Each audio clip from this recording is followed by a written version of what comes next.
Perfect. All right. Thank you everyone for coming out and thank you so much for the invitation to come and speak to you. I want to, let's see, got it. I want to first say that, I want to acknowledge, have my own land acknowledgement since I am coming from Los Angeles, zooming in today, and that I am zooming in from the traditional lands of the Tonga and Gabrielino peoples, upon which, whose land I'm a settler. And again, also recognizing that the Tongva have been and remain the stewards of this region for generations and also for generations to come. So for my talk today, I really want to focus on telling you about my work in Isleton and the Sacramento Delta. Since I know this is a timed talk, I apologize that I have my talk actually written out, so I'll be reading my paper, but I'm happy to answer any questions during Q&A that I think we'll have at the end. So here we go. In 1946, Filipino-American author and labor activist Carlos Bulosan published America is in the Heart, a novel chronicling the experiences of Filipino farm workers. Inspired by his own experience and those of other farm workers, Bulosan writes about the everyday lives of those migrant workers who traveled up and down the West Coast and worked for a meager wage just to survive. Despite these hardships, Bulosan emphasizes the spirit of survival and hope for making a better life in the United States. For these men, America was in their hearts. The title of my talk today, The Delta is in the Heart, is a nod to Bulosan because many multi-generation Asian American families have ancestors who lived, worked, and played on and around the farms of the California Sacramento Delta. The sentiment is particularly true for Chinese American families, including my own, who moved from Delta to Delta from their home villages in the Pearl River Delta in southern China to the Sacramento Delta in California. My maternal great-grandparents immigrated to California in the early 1920s. My maternal grandmother, Alice Alfook, was born in Isleton in 1925 and lived there as a young girl before my great-grandfather found a job as a foreman on the Pear Ranch outside of Cortland on Sutter Island, further up the Sacramento River. While few Chinese Americans live in the area today, their ties to the Sacramento Delta remain strong through their experiences and memories imparted on their children and grandchildren. Consequently, for these families and these histories, for my history, the Delta is in our lineage, it is in the heart. My talk today will take you through my journey in developing interdisciplinary Chinese American historical archaeologies that center these deep personal subjectivities and connections to the Sacramento Delta, as well as an ethnic studies perspective that centers race, racism, racialization, and power in archaeological work. I will begin by outlining why the interdisciplinary perspectives are essential for the archaeologies of racialized communities before turning to my own work in Isleton, Chinatown. To illustrate how interdisciplinary archaeologies can push the boundaries of Chinese diaspora archaeology, I focus on a key artifact from my work in Isleton, a Caro corn syrup bottle. By the time we wrap up today, you will leave with an understanding of how this interdisciplinary archaeological approach pushes us to see this Caro corn syrup bottle not as a simple sign of assimilation, but rather as evidence of institutional racism and material evidence of the creation of Chinese America. An interdisciplinary approach is critical to my work on Chinese American and Chinese diaspora historical archaeologies. Historical archaeology is an interdisciplinary field by nature, drawing upon multiple lines of evidence to study the past, including material culture, the documentary record, and oral histories. My approach, however, pushes these interdisciplinary boundaries further through collaborative work with other disciplines, including ethnic studies, Asian American studies, history, and geography. This interdisciplinary approach is particularly crucial for the historical archaeologies of racialized communities, which strongly benefits from ethnic studies and Asian American studies scholarship on racial theory, histories of racialization, and an understanding of the interworkings and intersections of race, power, and white supremacy. Additionally, ethnic studies and Asian American studies bring critical strengths through an explicit understanding of how our work is always political and a commitment to conducting community-oriented anti-racist work that normalizes centering non-white epistemic privilege. In other words, this approach underscores how and why it is essential to center race, power, and community in archaeology, as well as the voices of Black, Indigenous, and people of color, or BIPOC archaeologists, who personally understand the impacts of embodied racialized experiences on everyday life. There have been important gains in thinking about the historical archaeologies of racialized groups and finding ways to think about racialization. That is, the social construction of race, although there is much room to grow for Asian American and Chinese diaspora historical archaeologies. Most of the work on race in historical archaeology is by African diaspora and indigenous archaeologists who inspire my work on Asian Americans. Lack of theory and understanding of racism, and racialization in Asian American and Chinese American historical archaeologies makes this interdisciplinary approach even more essential. I see two interconnected challenges around racialization that archaeologists studying Asian Americans must confront. Developing more nuanced understandings around racism and racialization, particularly recognizing the specific forms of racialization that impact Asian American bodies, both in the past and in the present, and openly acknowledging our role as archaeologists in the ongoing social construction of race in the present while we interpret the past. In Asian American historical archaeology, archaeologists may acknowledge that racism exists, or rather, as something that existed, emphasis on the past tense. Here, racism is understood as something that has happened in the past, usually before the civil rights movement, rather than something that very much continues to impact Asian Americans in the present. Although this perspective may have shifted some over the past almost 2 years now as the COVID-19 pandemic fueled racism targeting Asian American communities that has garnered mainstream attention. Those who acknowledge racism in Chinese diaspora archaeology have often equated it with episodic moments of violence, the culmination of individual actions stemming from individual prejudice that may have a clear archaeological signature. From this perspective, it is safe for archaeologists to acknowledge and condemn violence of arson or driving out, chasing Chinese Americans from Chinatowns as past acts of racism. This approach, however, does not consider the continued impacts of racism in the present, and it does not continue for the theories developed in ethnic studies that understand race and racism as something that is institutional and a part of the everyday lived experiences of BIPOC communities. From this interdisciplinary perspective, it is essential that archaeologists look beyond singular moments of racial violence to consider how race is built directly into laws, policies, and institutions that govern our society, and how race is integrated into popular discourse that shape the production of knowledge in the United States on a daily basis. Something that Michael Omi and Howard Wynett describe as racial projects that contribute to the racialization process. Additionally, Asian American historical archaeology has widely to consider the particular forms of racialization that Asian Americans face that position us as outsiders or foreigners, and how this racialization impacts the material past. This is another moment where interdisciplinary archaeologies shine.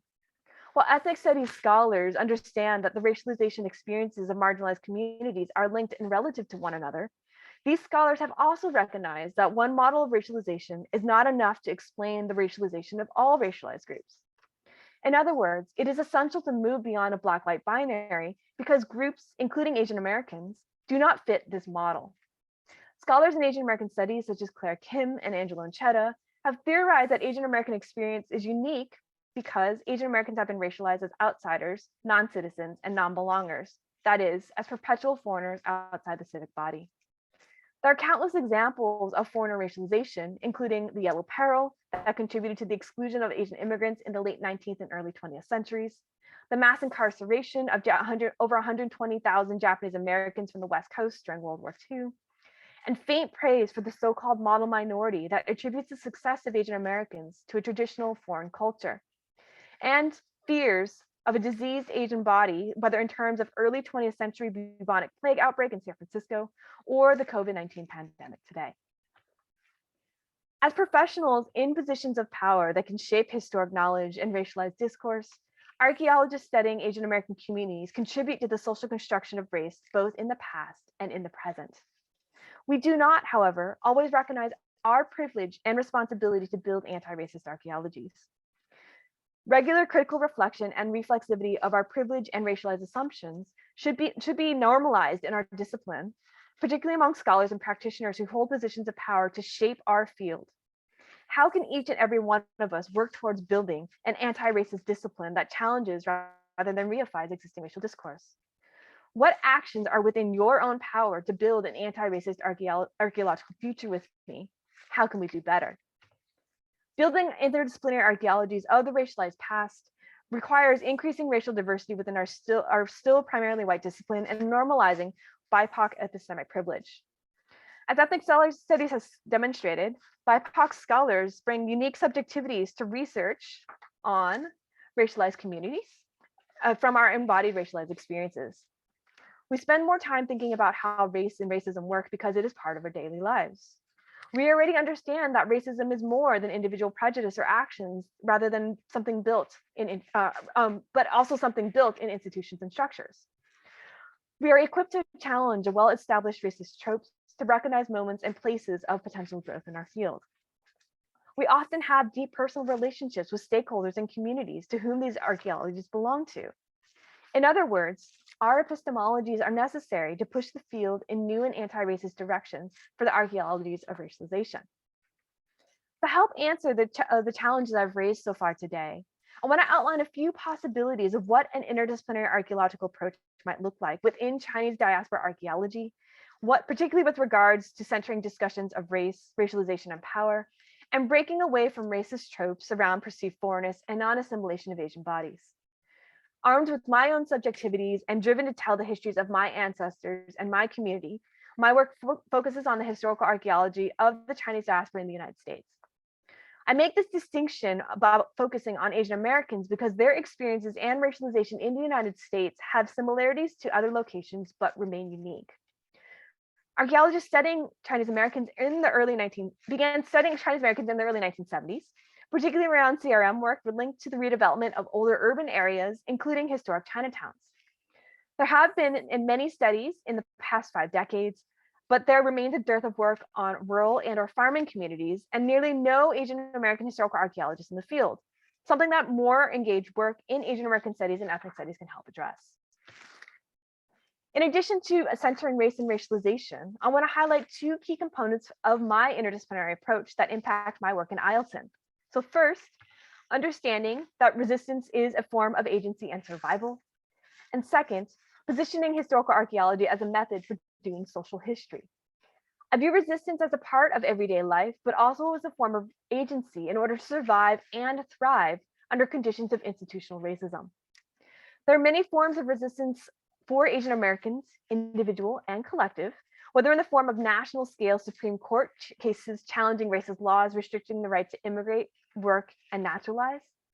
Everyday individual forms of resistance that James Scott describes as weapons of the weak, including working slower and dragging their feet, stealing, feigning illness, or creatively circumventing immigration exclusion. And everyday collective forms of resistance, such as the creation of community organizations and networks based on districts, dialects, or kinship lines that connected individuals, families, and communities locally, regionally, nationally, and diasporically. Archaeology examines material culture produced within this social, political, and economic context, and our interpretation should also reflect this. By social history, I'm referring to the studies of the mundane aspects of everyday life of everyday people, the non-elite, non-famous, and often non-white and non-wealthy from the ground up. Social history has become important part of ethnic studies that document more marginalized pasts of racialized communities that are not part of the mainstream canon of United States history. I view interdisciplinary historical archaeologies as a new way to tell social histories through the material culture that people used and left behind. I see interdisciplinary Chinese diaspora historical archaeologies as a way to push the boundaries of the existing field and paradigm by employing Asian American studies and ethnic studies. In particular, I seek to move beyond the paradigm of assimilation that has captured the fascination of historical archaeologists studying the Chinese diaspora. This focus of assimilation is couched within archaeology's broader history of investigating ethnic markers or survivals for insight into ethnic identity or assimilation. Archaeologists studying Chinese Americans have been less successful, however, than archaeologists studying the African diaspora in abandoning this model. The so-called distinct material culture of Chinese diaspora sites has been seen as ideal for these kinds of studies, producing an Orientalism-esque fascination, obsession, or fetish with materials related to opium, gambling, or distinctive Chinese foodways. In this way, archaeologists have been part of the ongoing process of othering or difference making, that is, reproducing discourse of Asian Americans as foreigners. And so for those of you who like visual, right, sorts of understandings, You can see the way this assimilation paradigm has operated really in studies of Chinese American sites, where they separate the material culture based on where the items were manufactured, right? And try and get insight into, did this community assimilate or did they engage in non-assimilation? Moving beyond this assimilation paradigm starts by recognizing and problematizing assimilation-based analyses, and this paradigm's role in the continued othering of Asian Americans as outsiders or foreigners. Beyond this self-reflexivity, Asian American studies and ethnic studies provide a way to theorize about race, racialization, and racism in Asian American historical archaeology, incorporate them to our work.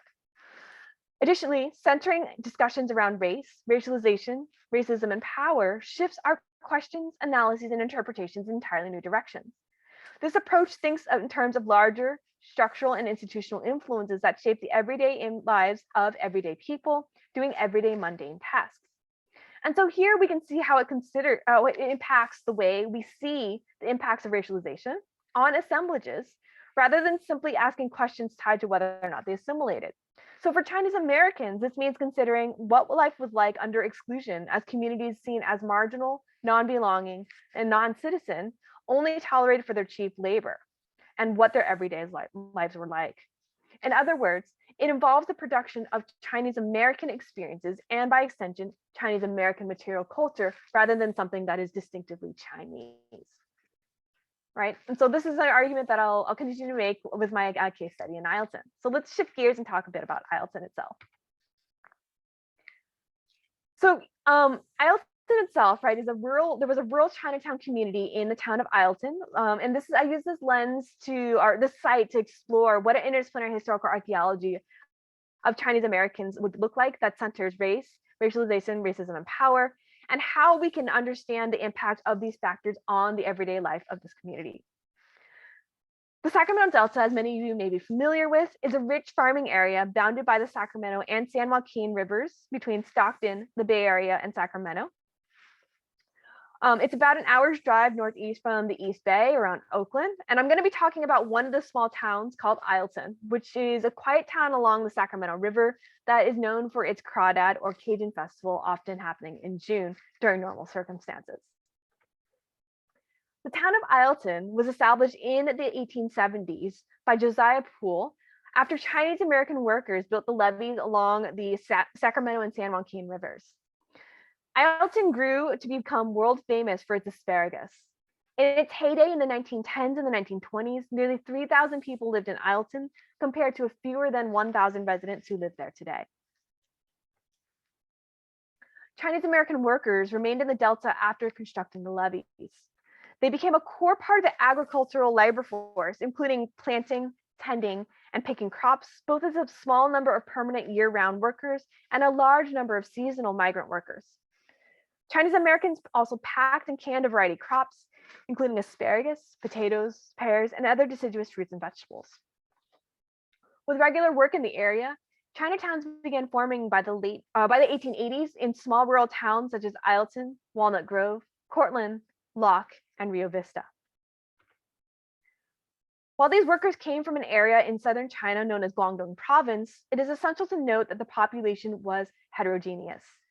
These immigrants self-identified and utilized social networks based on their dialect, district, and village identities. In this period, the majority of Chinese immigrants came from Samyup and Sayup districts. However, it is particularly important to recognize that there were a significant number of Chinese Americans in the Sacramento Delta from an area known as Zhongshan. People from Zhongshan were a minority district or dialect group in the United States, so the concentration of Zhongshan Chinese and Americans is significant. In fact, there were only 2 other areas with larger concentrations of Zhongshan abroad, in Hawaii and also Australia. Isleton Chinatown was home to families of merchants, foremen, and other permanent farm and cannery workers in the area, as well as a temporary home for migrant farm workers who stopped in the Delta seasonally. Grocery stores, restaurants, boarding houses, and other businesses catering to permanent and transient populations flourished. Contrary to representations of sojourner or bachelor societies, the Chinese American community in Isleton included men, women, and children of different generations. Some families had roots dating to the railroad, while others immigrated to the United States as paper sons and paper daughters in the 1910s and the 1920s. Isleton's Chinese American community was a complex, heterogeneous population. Like many Chinatowns, Isleton Chinatown was only a Chinatown in name. Isleton Chinatown was a racially segregated, multiracial space where everyone excluded from what residents called White Town, or the segregated white part of Isleton, had to live. And so here we can see this as a form of Jim Crow segregation in rural California. The Chinatown community included Japanese Americans, Filipinx Americans, Portuguese Americans from the Azores, Italian Americans, Russian Americans, and African Americans. According to oral histories, Chinatown residents could only cross into White Town to visit the post office. This included, this is an example of the way in which Isleton was both spatially and socially segregated, and it also extends to education. By 1910, Isleton was home to a racially segregated Oriental school. Isleton Chinatown grew on the margins of White Town, initially on the southwest edge of town along Jackson Slough Road, until 1915 when it burned. Landowners refused to allow the Chinese to rebuild in the same location, so Chinatown moved to Main Street on the east side of town against the levee on the south bank of the Sacramento River. In 1926, a fire ravaged Main Street Chinatown. While the Sacramento Bee reported that the fire started after an oil stove exploded, no one really knows what happened, and some residents I talked to say that they believe it wasn't an accident. Arson was a common means used to harass and drive out Asian Americans in many West Coast towns in the late 19th century, including Tacoma, Seattle, and Truckee. While we likely will never know the cause of this fire, it is clear from this photograph that it was devastating. My research site was focused on two lots on Main Street in historic Chinatown at 27 and 29 Main Street. The first, at 29 Main Street, houses a post-1926 fire structure that was once home to the Bing Kong Tong and is currently owned by the Isleton Historical Society, or where the Isleton Museum is right now. The adjacent empty lot at 27 Main Street is a privately owned lot and a future site of a memorial garden. 27 Main Street had a structure before the 1926 fire that was never rebuilt, and the lot became the Chinese children's playground. The Bing Kong Tong was a Chinese community organization founded in the early 20th century, whose headquarters were and still remain in San Francisco Chinatown. While originally created in China as anti-government associations, Tongs in mainstream American culture have been sensationalized as secret societies involved in organized crime, gambling, prostitution rings, and wars with rival Tongs. The Bing Kong Tong itself was an important site in Isleton Chinatown, both as a social organization and a physical location.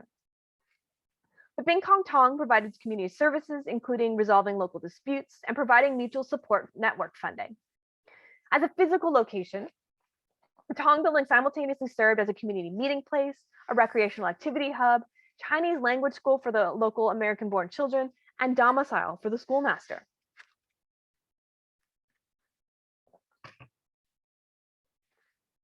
While the Tong building, while no longer home to an active chapter, still stands today. The Isleton Museum, formerly known as the Isleton Brandon Andrus Historical Society, successfully restored the Tong building and is now, again, home to the Isleton Museum. My research at the Bing Kong Tong included 3 seasons of fieldworks focused on sampling and block excavation in areas with features, archival research, especially using Sanborn fire insurance maps and manuscript census records, and qualitative oral histories with people who lived in Isleton or had ties to the Sacramento Delta. These interviews were open-ended sessions ranging from 2 to 4 hours with elders that included extended kin and individuals located through personal and community networks. I use archival and oral history data along with theory and knowledge from Asian American studies to help interpret these archaeological materials.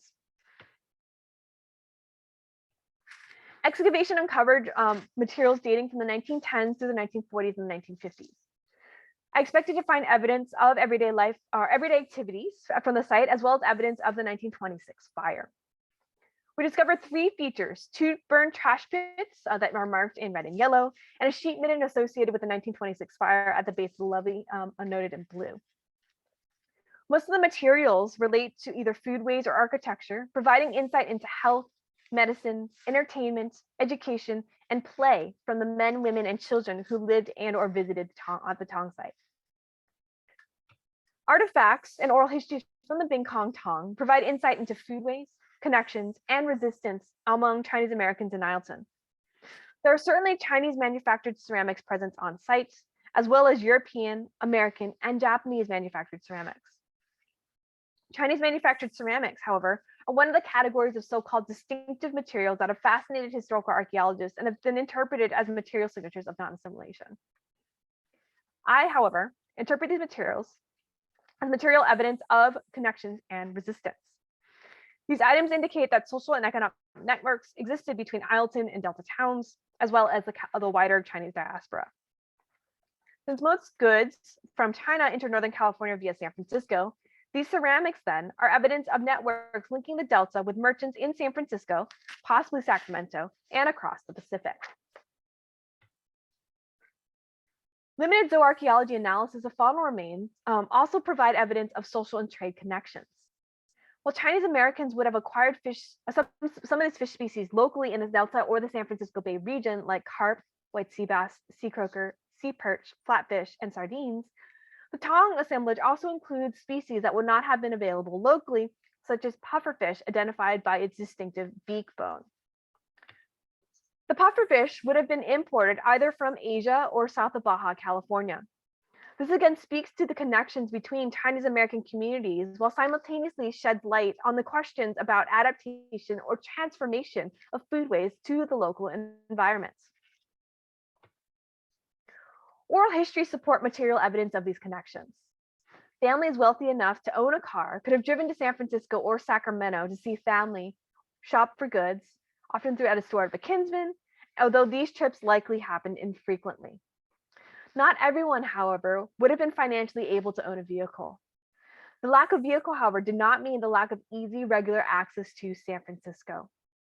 Multiple oral history interviewees recalled a taxi or limo service making a daily round trip between the Delta and San Francisco Chinatown. So based on these oral histories, we know that a Chinese American man named Al Fook founded this service, which started in Cortland, stopped in Locke, Walnut Grove, and Isleton Chinatowns before driving to San Francisco Chinatown. The limo allows people in the Delta to easily reach San Francisco, whether it was to see friends or family, attend a Chinese opera, or take care of business. Additionally, the limo driver also provided delivery service for goods, a sort of 20th century version of today's concierge grocery delivery service. People could place an order with the driver for items from San Francisco Chinatown, who would purchase and deliver the goods upon return trip later that day. With the help of the limo service, people would have been able to acquire their soy sauce, preserved veggies, dried fish, rice wine, and other food items from China, as well as their ceramic, ink, books, medicine, and other goods that were not readily available in Isleton Chinatown shops. The limo service was clearly an important connection between the Delta Chinese American community and San Francisco, demonstrating that the rural Chinatowns were certainly not isolated spaces. It highlights Al Fook's ingenuity, as well as a means for the community to build home in early 20th century Sacramento Delta. Moreover, this example illustrates how important oral histories are for uncovering aspects of the past that may not have material signatures, but play an important instrumental role in shaping our understanding of the archaeological record.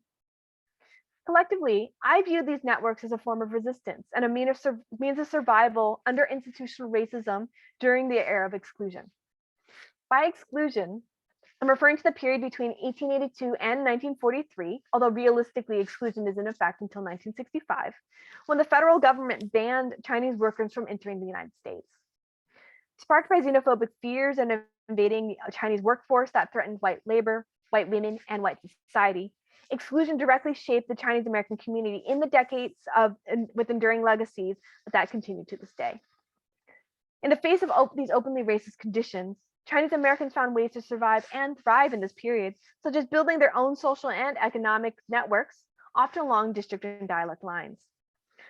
These networks would have been a way to serve their own community needs in a hostile environment and maintain social connections to friends, family, and kinship throughout the diaspora. This interpretation also serves as a contemporary act of subversion and resistance today towards building anti-racist archaeologies. By framing social and trade connections and networks between Isleton and elsewhere in the diaspora as acts of resistance, this interpretation directly challenges the existing racialized discourse of Chinatowns as isolated geographic spaces and Chinese Americans as an inwardly isolated community. Moreover, this approach centers agency, creativity, and resilience within Chinese American communities, positioning them as active agents shaping their everyday lives rather than as passive or silent victims of racism. So let's get to Caro, the example that I teased at the beginning of this talk. So a essential example of my interdisciplinary approach features this Caro corn syrup bottle. So Caro, in case you don't know, is a company that was established in 1902 as a prepackaged commercial substitute for bulk refills to syrup jugs at the grocery store. By the 1910s and the 1920s, Caro syrup was strongly pushed to housewives in advertisements and cookbooks that used Caro. Caro syrup became extremely popular in the 1930s with the introduction of corn syrup as a key ingredient to make pecan pie, which becomes known as Caro pie in the South. Using Caro syrup advertisements from the mid-20th century, I dated this particular bottle from the Tong to somewhere between the 1950s and the 1970s after Caro stopped producing a bottle with side ribbing. By the 1950s, the Asian American and Chinese American population in Isleton would have been dwindling as the American-born Asian American generation, as young adults, recognized that they had no future in the Delta, and particularly as World War II veterans who took advantage of the GI Bill to attend college and found work elsewhere, took their families with them to San Francisco or Sacramento. So by the 1950s and the 1960s, the Chinese American and Asian American community would have been small, but still absolutely present in Isleton. So how do we interpret the presence of a seemingly non-Chinese ingredient on a Chinese American site? So there are multiple ways we can approach this interpretation. An approach employing the assimilation paradigm would seek for ethnic markers. So here, under the assumption that every individual has the free will and ability to pick and choose what they want to consume, this approach using the assimilation paradigm would interpret the Caro corn syrup bottle as evidence of the adoption of Euro-American foodways and therefore as a sign of assimilation. There are, of course, other possible interpretations. So perhaps someone decided to try Caro corn syrup for any particular reason. So in this case, the corn syrup bottle is a corn syrup bottle. So maybe, for instance, the local store was out of sugar and this was the available substitute.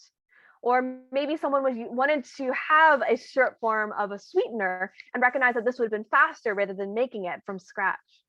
So in this case, we do not have to read further presence into this non-Chinese ingredient on a Chinese American site to make conclusions about assimilation or to try and gain insight into someone's ethnic identity.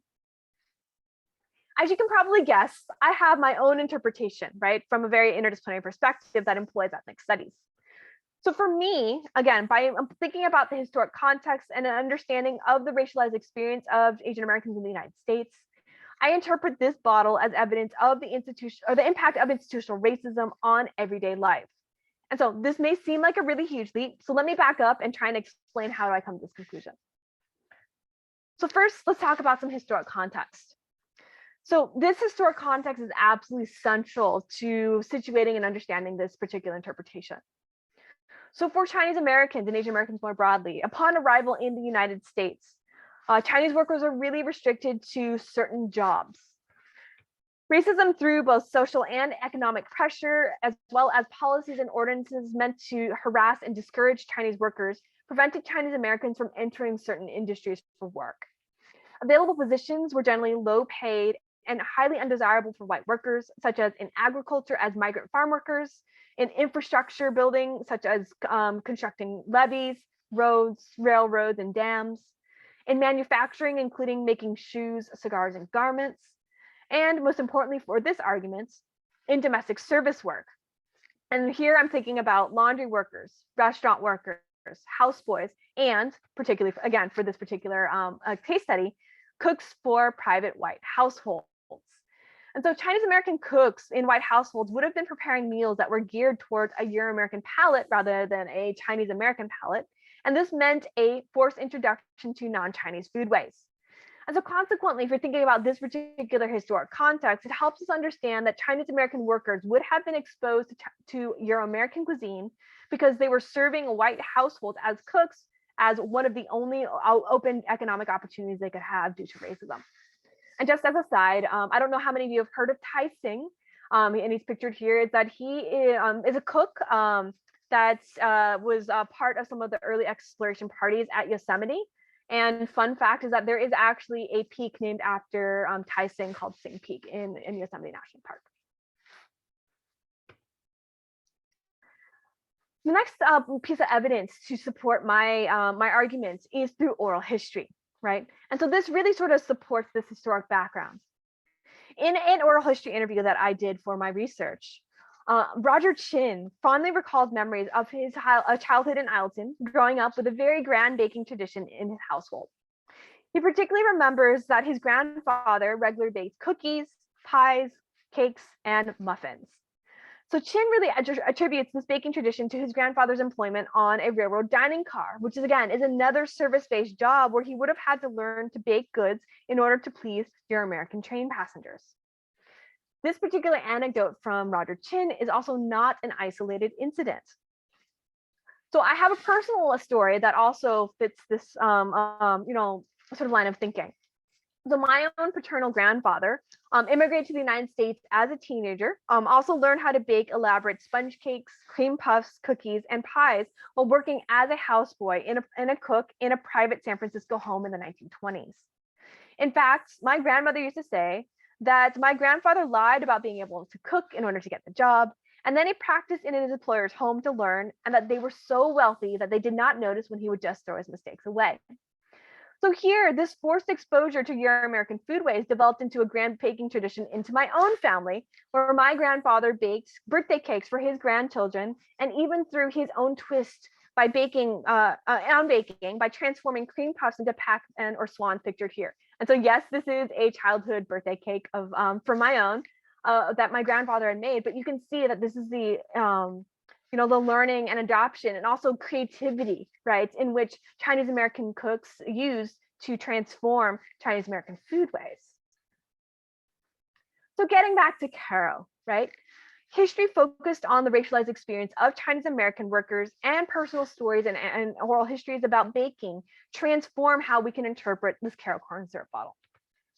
Institutional racism that limited the types of jobs Chinese American workers could hold contributed to the forced introduction of foodways geared towards Euro-American palates by Chinese American cooks. This interpretation is drastically different than assimilation-based interpretations that assume a non-Chinese ingredient meant that Chinese Americans actively wanted to assimilate. Therefore, instead of seeing this non-Chinese ingredient as indicative of assimilation, we can see the transformation of foodways and the effect of institutional racism, which ultimately exposed Chinese Americans to new foods that became part of something new, that is, Chinese American cuisine. I want to wrap up today with a few connections and conclusions that emerged from my interdisciplinary training and personal subjectivities that produced this particular form of interdisciplinary archaeologies. I see my work as a way of exploring resistance, survival, and resilience under institutional racism during exclusion. From the Chinese American community in Isleton, we can see these acts both as individual and collective, and at multiple scales that ultimately transcend national boundaries. This includes using kinship networks to evade exclusion law, to find jobs, or to secure access to goods. It includes forming community organizations like the Bing Kong Tong to help provide mutual aid and services unavailable to Chinese Americans by mainstream American society. And it includes all the small everyday acts of resistance to being exploited as inexpensive workers through foot dragging, stealing, feigning illness, rabble-rousing, and a multiplicity of other ways in which Chinese Americans chose to stick it to the man. Moreover, I think it is important to reframe our interpretations in terms of adaptation, creativity, and resilience, rather than mere reactionary means of survival in the face of institutional racism. Here, we gain insight into proactive measures Chinese Americans adopted to navigate and thrive despite their everyday racialized experiences, while simultaneously breaking the constraints and racist undertones of an assimilation-based archaeological interpretation. This approach forces us to consider how racialization and the racialized Asian American experience impact the material realities of Chinese American communities, producing more nuanced interpretations of the material past. It pushes us to consider how adaptation, creativity, and resilience produces something new within this context, the creation of Chinese America. By Chinese America, I'm referring to the experiences of as racialized others within specific contexts of institutional racism and exclusion, as well as the internal transformation from Chinese immigrant communities to being organized by district, dialect, and kinship lines into a Chinese American community in which those distinctions are blurred. The latter point becomes particularly true by the 1930s and the 1940s, when the American-born generation reaches adulthood, and many of them began marrying partners in other district or dialect groups, much to the chagrin of their parents, who prefer their children to marry within district lines. Perhaps then we can think of the changes to other aspects of life stemming from adaptation, creativity, and resilience as part of the creation of Chinese America that is distinct from Chinese and Euro-American, whether in terms of food, culture, traditions, or language, such as a mix of dialects spoken at home plus English. Ultimately, I hope my talk today and examples from Isleton help illustrate the potential for interdisciplinary archaeologies and why it is so essential to engage in collaboratively with Asian American studies and ethnic studies in Chinese American historical archaeology. These disciplines provide key history and theory that is necessary for historical archaeology to understand the lived experiences and material realities of racialized communities, pushing our field in new and exciting directions. By focusing on Asian Americans, this work contributes to the historical archaeology of racialization and racialized communities, with a reminder that we need to move beyond thinking about race in a Black-white binary. Studying Asian Americans, and specifically considering how Asian Americans have been racialized as outsiders, provides us with tools to complexify our archaeological studies of race and racialization, both in the past and the present. Moreover, these interdisciplinary archaeologies challenge us to think about our role in the construction of racial discourse, our responsibilities to building anti-racist archaeologies that work towards dismantling white supremacy, and our commitment to the communities to whom these histories belong. Finally, I hope my talk today illustrates why it is so essential to recruit, foster, mentor, support, and sustain BIPOC archaeologists. Our subjectivities, politics, and drive to tell these histories are essential for developing new critical perspectives in archaeology, and we honor the privilege and power to be custodians of our community and family histories near and dear to our hearts. So that's it. Thank you so much for listening. A long list of people who I, couldn't have made this project possible without. And I think we have a few minutes for some discussion Q&A. Thank you.